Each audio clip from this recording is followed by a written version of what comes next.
We'll start with Nylander because obviously that's going to be the big conversation when Leafs camp opens up on Wednesday. Anything new on that front, Frank? No, I think they're pretty comfortable from the Nylander camp perspective of let's play this out. Let's see what happens. Let's enter the season, see if you can have another year like he did last year, because if it's not going to be in Toronto, it's going to be somewhere else. And he's already a pretty wealthy guy, but will be hitting a pretty significant ticket. And it's a pretty exciting place to be if you're Nylander, because you already have some security in your career, right? Like you've made enough money at this point that probably if he didn't play another game next season and beyond, he's going to be okay. And that's important. And it also allows you to take on and shoulder the risk of this season, which is not having that future security in your back pocket that you can see how things unfold and see if maybe you put the Leafs in a spot where they can't afford to lose you.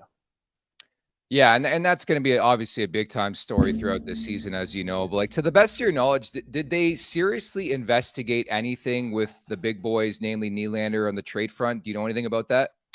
I don't think so. I think especially with one more season at this current deal, and we'll get to the cap situation in a moment. Yeah. But when you look at where they're at, if you have a guy who's anywhere close to 40 goals and 90 points, under $7 million a year, like you've got to take full advantage of that. So I think he's more valuable to the Leafs than he is this upcoming season on the trade market. And then you see how it unfolds from both sides. Will be interesting, no doubt. Circling back to what we were talking about before with Nick Robertson, what we were talking about, how his prestige is kind of toppled down a little bit. He's had a couple of seasons where there wasn't really a spot for him. Injuries got a hold of him. Now, I imagine as he's looking at how things unfolded this summer, it's just going ching, ching, ching, ching. Guys that are in his role, quality players, established players coming in, signing tickets, getting sent to the Maple Leafs. He's going, my goodness, where do you think his head's at? And where do you think his spot on this team, if there is any, where do you think that falls for this guy? I'm not sure, Jay, that there is a spot on this team for him. And it's going to take something really special, I think, in training camp to basically not be denied and put the Leafs in a spot where they can't send you down. Because I don't want to say he's not in their plans. I think he's certainly being given a fresh opportunity and a real shot to make it if he does stand out. But, I think part of the situation with Robertson is that the Leafs fan base, and I don't think it's fair to say the team internally, but the Leafs fan base looks at Nick Robertson probably in a different light than, 31 other teams are looking at him. This is in all likelihood a B-level prospect.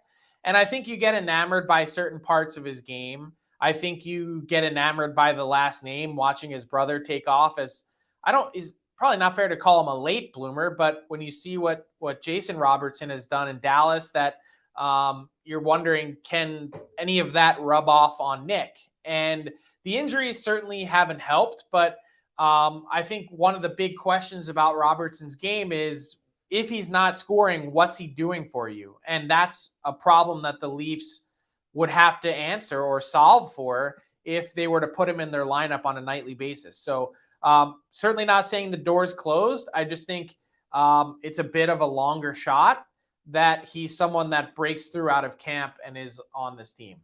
Well, that's the thing, right? I think ideally you want him in your top six, and I just all of the wingers they brought in, Domi, Bertuzzi, Matthew Knies is in the mix as well. I just don't foresee a pathway for Nick Robertson right now. But again, everything can change with a strong camp, injuries as well. But certainly for the majority of the summer, Frank, we've been trying our best to do some mathematics, and Brandon Pritta, man, has the most difficult job in hockey. But how do the Maple Leafs get cap compliant between now and opening night? Do they have to make a trade as far as you know?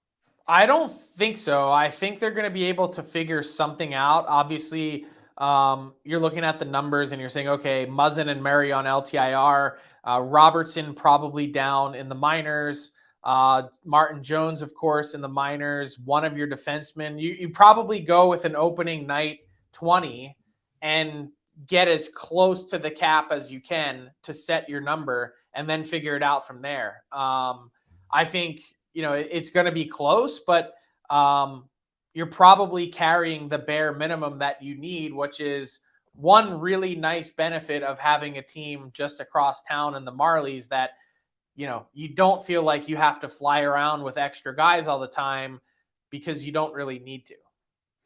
Yeah, that's true. I noticed like back when I was playing some of the teams, you'd have a team in Worcester, Massachusetts, and it's San Jose's team, and you're flying across the continent to try to get a guy, and it makes it difficult. But when you're right down the hallway, you can fly a little light and run a little thin with your roster, because if anything happens, you just whistle and a guy comes walking down the hallway. And I think that is one of the impacts of having that setup is you can run lean like that, and it's not as devastating to run that close to the cap with that amount of players and personnel. It seems like they're getting used to it, and they seem to be doing it almost every year. Yeah, and by the way, like as you're trying to do the math, like I'd say Noah Gregor's got a pretty good shot to win a contract. Like I think when they see him in camp, and I'm not just saying this because his uncle is my podcast co-host. I'm not forced to on the DFO rundown, but I think they're going to be pretty enamored with his speed. And if you haven't spent a lot of time watching him with San Jose, that's something that's certainly going to stand out in camp. They've got some flexibility with some other guys.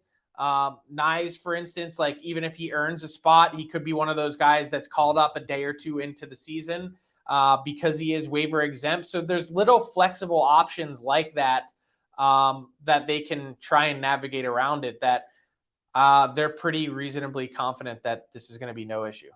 I like your take on Gregor too. We had him on the podcast like 2 weeks ago, and I do feel the same way. I think he's better than what they have already in the bottom six. Now, ultimately, it's going to come down to guys like Holmberg and Gregor and Gambrell, like guys of that ilk. But I do agree with you. I think he was sort of tucked away in San Jose, and I think he brings a bit of a different dynamic to the bottom six. Do you agree with that? He does, and also I think he's probably a bit unlucky when you look at his numbers and you look at the opportunities and shots that he's able to create. There was a year where he couldn't score into the ocean. And that really, I think, set him back a bit, because at the end of the year, you're looking at the goal total and you're like, 8 goals, man, that's so disappointing. This is a guy that created so many opportunities and only had a 5% shooting chance. Last year, he doesn't really get nearly as much of a rope from David Quinn, is a healthy scratch for a significant chunk of the year, and still scores 10, significantly increasing the shooting percentage. So a bit unlucky. I'm not saying he's going to come in and be a 20-goal scorer, but honestly, this is no exaggeration. If utilized properly and playing with talented players, which the Leafs do have in their bottom six, I see no reason why he can't chip in 15 goals this year playing every night.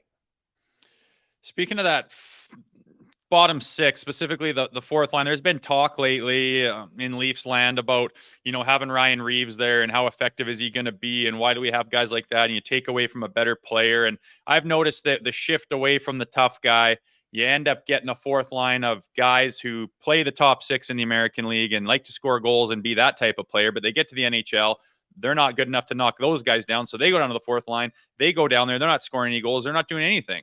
And they're kind of useless. And you get these players on the fourth line, and it's like, that's what I was just saying about Robertson. If he's not scoring, what's he doing for you? Then you can put him on the fourth line, and he's just a warm body, and it becomes useless, right? So I'm of the camp where, hey, I don't mind Reaves there if you can surround him with people who are of the same mindset. When you're resting your big boys and you get out there for a shift or two here and there, you better be out there. You better get it deep. You better crash and bang. You better get in their face. You better let everyone be reminded that, hey, you're not fucking around today. This isn't what we're doing here. Not with this team. Not like you used to be able to. Then you get off, let your big boys get back on, and that's your purpose. And I think that's more valuable, as much as some people don't like it, than having a bunch of guys that are supposed to be top six guys playing bottom 6 minutes and being completely useless there.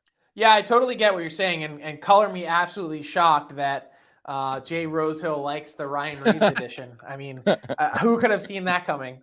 I'm not saying he's going to be a world changer. No, but honestly, I think when you look at this team and you look at some of the issues that they've had when it comes to the postseason, I'm not saying Ryan Reaves is going to be a game changer there, but I do think that there's something to be said for the culture aspect. That I think that's really why he was brought in. You talk to, Bill Guerin running the Minnesota Wild, and he'll tell you how Ryan Reaves changed their season bringing him in at Thanksgiving one year. He's an infectious personality. You could see even just, in any interview he does, but sending a message right from the Leafs golf outing, like that's, we're not going to allow stuff like Radko Gudas to yell at our netminder. That's not going to happen anymore. Those days are over. And I think setting that tone, sometimes, you can't quantify that. That's not going to show up on a score sheet. Most times it's not going to show up in the standings, but I think it's one of those things that ultimately helps your team win. And when they went through, Brad Treliving takes over, talks to different people throughout the organization, including some players, it's clear to me watching that they needed some kind of shot in the arm. And that's what Ryan Reaves brings. Like it, hate it, love it. He's a big guy that is intimidating, that is also someone that's really well liked by his teammates. That is a very palpable thing when you're playing on a team and you're going into a series or into a game with a team that has nobody and is weak and has no pushback.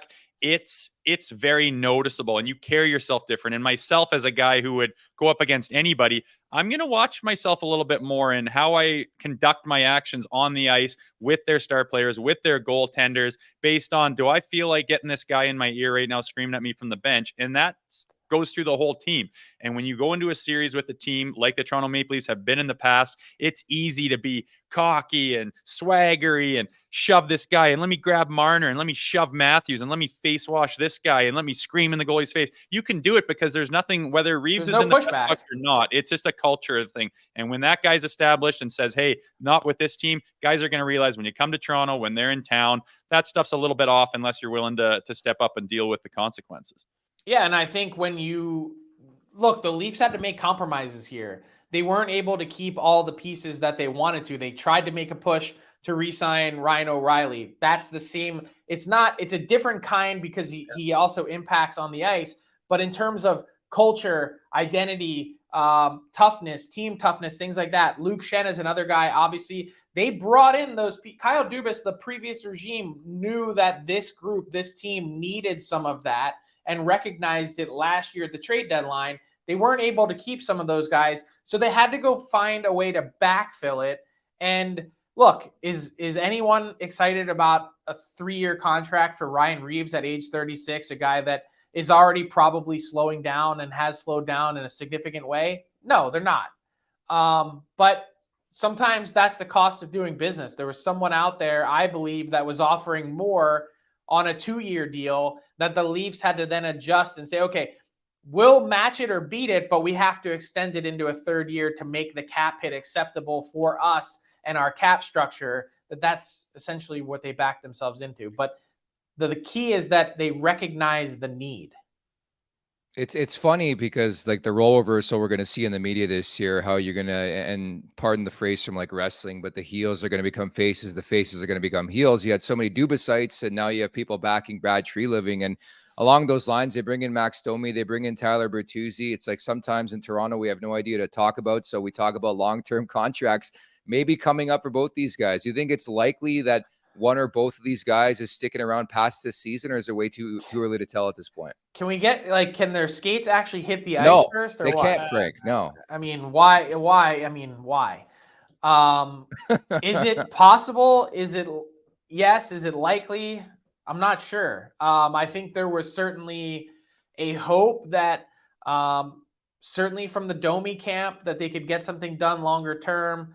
That didn't materialize. I think from the Bertuzzi, experience, so to speak. By the way, both those guys are also going to add a little bit of that element that we were just talking about. I say this totally reverently and respectfully. Tyler Bertuzzi's a rat, and exactly the type of rat that you want on your team. He's awesome. That guy has no fear. When he went to Boston, I called him Brad Marchand light, and that's sort of how I view him. He's not quite as talented as Marchand, but the next sort of tier down, and a really good player in this league that also has an edge to him and doesn't back down. So I think that's important. And Max Domi has, of course, that same kind of spunk, not quite, like his dad, but certainly isn't afraid. And I think that's important. I also think, why get hung up on the term? Like, that's, if you're looking at the beauty of this Leaf season, just take a look on Cap Friendly and look at those red boxes and see the guys that are pending UFAs. People get wrapped up in the term aspect, and I made this point about Austin Matthews when he signed his extension. Sometimes term's your enemy, and you'd like to make changes to your team that you can't because you're locked in and you can't do anything. If the Leafs don't find the success that they need to this season in the postseason, you want to be able to blow it up a bit. And these guys, maybe you keep those guys and get rid of other guys. The point is you need to have flexibility in order to make that happen. And as we know, they might have a bit of room following this season, and we're going to track that all season long. Frank, great to be back with you. Hope you enjoyed your summer, and it's go time again. I love this. Looking forward to it, guys.